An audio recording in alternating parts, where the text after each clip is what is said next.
Hello everyone, I am Rashmi Prabha and welcome to our channel Combine CS the Extra Step. In this question, I am going to discuss about some of the dropped question which is expected to be increase your 2 plus 2, that is 4 marks in the UGC NET examination. The paper is computer science and the examination was held on 11th of March 2023. So let's get started. So this is our official YouTube channel Combine CS the Extra Step. On this channel, in the playlist section, you can get all the playlists related to computer science and information technology videos. So you can watch every video for free and you can practice or you can qualify any of the competitive examinations for whom you are going to be attempt in this year or in the coming years. Okay. Now, this is the first question of the computer science UGC NET. Question ID is 187047 and this is a question related to HTML. Okay. Now, let us take an example. If you don't have the knowledge about the list, at least in our basic, we have learned there are two types of list, that is unordered and ordered list. Okay. Or both are having the different property. As we can say, unordered, which is also known as bullet, ordered is also known as numbered list. Like अगर मैंने इस तरीके से tick का mark दिया, so this is the bullet. Okay. And if I am giving the number ABCD or 1 2 3 4, so these are the examples of numbered list. Description list की अगर हम बात करें, if I am writing something like computer science, so the full form is computer science. So this is a description list. Okay, this is the definition and this is the list that we are supposed to write. Okay, तो ये दो तीन तरीके का तो list भी no कि ये तीन आपका यहाँ पे लिस्ट होता है. Now in the examination, जैसा मैं हमेशा बताती हूँ कि क्वेश्चन आप एलिमिनेशन मेथड से भी सॉल्व कर सकते हो. They have asked you which of the following list in the HTML share the similar element. Okay, just ना अभी आपको मैंने बताया ऑर्डर एंड अनऑर्डर आपका अपोजिट है, दोनों में कोई भी सिमिलैरिटी नहीं होती है. इसमें आपकी नंबरिंग होगी, इसमें आपकी नंबरिंग होगी एंड इसमें आपकी नंबरिंग नहीं होती है. ओके, एलिमिनेशन मेथड से अगर हम जाएंगे तो किसी भी ऑप्शन में if they have given the combination of A और बी, तो ये ऑप्शन नहीं होना चाहिए. ना यू कैन क्लियरली सी कि ये ऑप्शन एलिमिनेट होगा और ये ऑप्शन एलिमिनेट होगा. बट यूजीसी के आंसर की में दे have given the answer for option number 3. तो मेरे हिसाब से ये क्वेश्चन आपका ड्रॉप्ड होना चाहिए. ओके, बिकॉज 3 ऑप्शंस यहाँ से एलिमिनेट हो रहा है. नाउ फिर से मैं क्लियर कर दूं, ड्रॉप्ड का क्या मीनिंग है. ड्रॉप्ड का ये मीनिंग है, आप एग्जामिनेशन में इस क्वेश्चन को फर्स्ट इंपॉर्टेंट क्राइटेरिया कि आप इसको अटेम्प्ट कर आए हो. अगर आपने अटेम्प्ट किया then only you will get the marks. उसके बाद एक और क्राइटेरिया ले लेते हैं कि यूजीसी ने अगर इसका आंसर की लेटर सपोज 3 दिया है ना, और आपने जो अभी अपना आंसर की मैच किया है, आपने इसी आंसर को सेलेक्ट किया है, तो ऑब्वियस सी बात है आपने ऑलरेडी इसको काउंट कर लिया है अपने टोटल नंबर ऑफ क्वेश्चंस में, तो फिर से आपके मार्क्स नहीं बढ़ेंगे.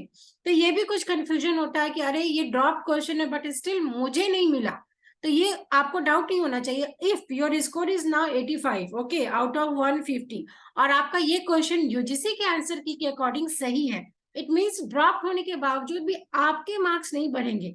मार्क्स उनके बढ़ेंगे जिन्होंने let us take an example 1 answer दिया है, 2 आंसर दिया है या फिर 4 दिया है. I hope this is clear to all the learners जो इस वीडियो को चेक कर रहे हैं.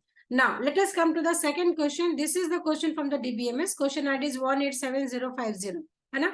अब ये क्वेश्चन है जहां पे इन्होंने क्लियरली आपको कुछ टेबल्स गिवन थे and they have asked the properties.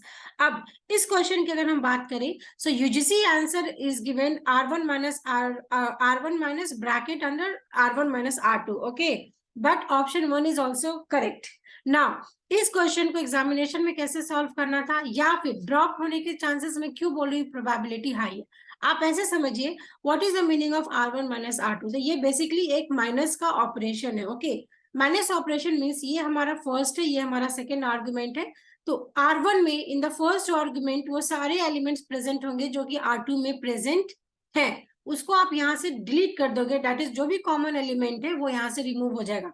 Now let us C R2 की अगर हम बात करें, मुझे यहाँ पे एक प्रॉपर्टी मिल रहा है B15 and this is also common here. Okay, ये दोनों यहाँ पे कॉमन है, तो जो हमारे लेफ्ट हैंड साइड में लिखा होगा सिर्फ उसकी वैल्यू आएगी.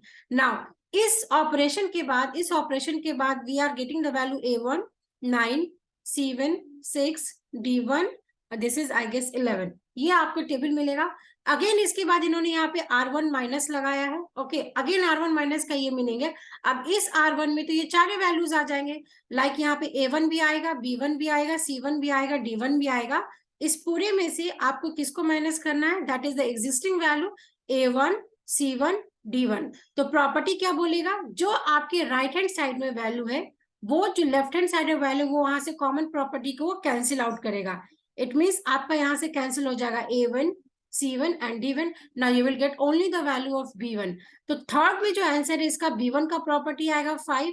एंड अगर आप R1 का इंटरसेक्शन लेते हो, like this is R1, this is R2, दोनों का अगर इंटरसेक्शन लेंगे, then also you are getting B1 5। तो यूजीसी के आंसर की 3 इज करेक्ट। ओके, बट यहाँ पे जिन लर्नर्स ने 1 को सेलेक्ट करके आए हैं और वो इसको मान रहे हैं कि यूजीसी के आंसर की के अकॉर्डिंग आपका रॉन्ग है, तो ये क्वेश्चन भी ड्रॉप होना चाहिए, बिकॉज ये क्वेश्चन में आपका option number 1, option number 3 both are correct. Again फिर से मैं बता दूं, अगर आपने इसका आंसर 3 डाला है तो आप अपना एक क्वेश्चन का मार्क्स मत बढ़ाइएगा अपने टोटल काउंटिंग में। अगर आपका ऑप्शन यहाँ पे 1 है, ठीक है, तो आप यहाँ पे अपना एक क्वेश्चन इंक्रीज कर सकते हैं। 2 आपका यहाँ पे रॉन्ग है और 4 भी यहाँ पे रॉन्ग है। तो वो सारे लर्नर्स जिनको बहुत डाउट हो रहा था ये क्वेश्चंस में, हमारे according question ID 47 and question ID 50 questions must be drop. But yes, आप रिजल्ट का वेट करिए, बिकॉज अल्टीमेटली जो यूजीसी को मानना है वो उनके अकॉर्डिंग ही हम अपने मार्क्स को लेंगे। बट यस, अगर हम कॉन्सेप्ट्स को लेकर चले तो आपके ये 2 क्वेश्चन के लिए आपको मार्क्स मिलेंगे। तो अल्टीमेटली आप चेक कर लीजिए, ये ऑलरेडी मैंने कट ऑफ एनालिसिस बताया है for the last year. Already you can see, अगर आपका नेट था, बिकॉज कई सारे लर्नर्स पूछ रहे हैं from different category, for the NET अगर आपके 81 क्वेश्चन करेक्ट हो रहे थे out of 150, then you have qualified NET, and 90 question was the cut off for the JRF। ना इस बार क्वेश्चन थोड़े से डिफरेंट टाइप के देखे गए हैं, तो मैंने ऑलरेडी वीडियो में बात बोला है 85 questions to be NET, but ये मेरा हाईएस्ट है, अपर लिमिट है। ओके, ऐसा मान के चलिए कि इस बार हो सकता है कि आपके 80 पे भी आपका नेट क्वालिफाई हो जाए। सो बी पॉजिटिव डियर लर्नर्स। और अगर आपको ऐसा लगता है कि आप कहीं ना कहीं 75 पे आ रहे हैं, 70 to 75, देन अगेन आप अपने प्रिपरेशन को स्टार्ट कर दीजिए, बिकॉज नेट के लिए हमें ऐसा नहीं लगता कि कभी भी मार्क्स 80 से नीचे जाएगा, है ना। 80 से नीचे तो आज तक आप देख लो कभी भी कट ऑफ नीचे नहीं गई है। तो अगर आपका 80 से नीचे आ रहा है, then definitely you should start preparation for the June examination. Similarly अगर हम JRF की बात करें, JRF के लिए भी आप 90 से नीचे क्वेश्चंस को एक्सपेक्ट नहीं कर सकते, 1 से 2 क्वेश्चन आप नीचे करेंगे। अदरवाइज अगर आपको ऐसा लगता है कि आप उस लिमिट में नहीं आ रहे हैं, तो अपने प्रिपरेशन को कंटिन्यू रखिए। ओके, और मैंने ऑलरेडी बताया है, you are suppose to focus on all the units 10। ऐसा नहीं है कि आप ये पढ़ के जाएंगे, AI पढ़ के नहीं जाएंगे, ये नहीं पढ़ के जाएंगे।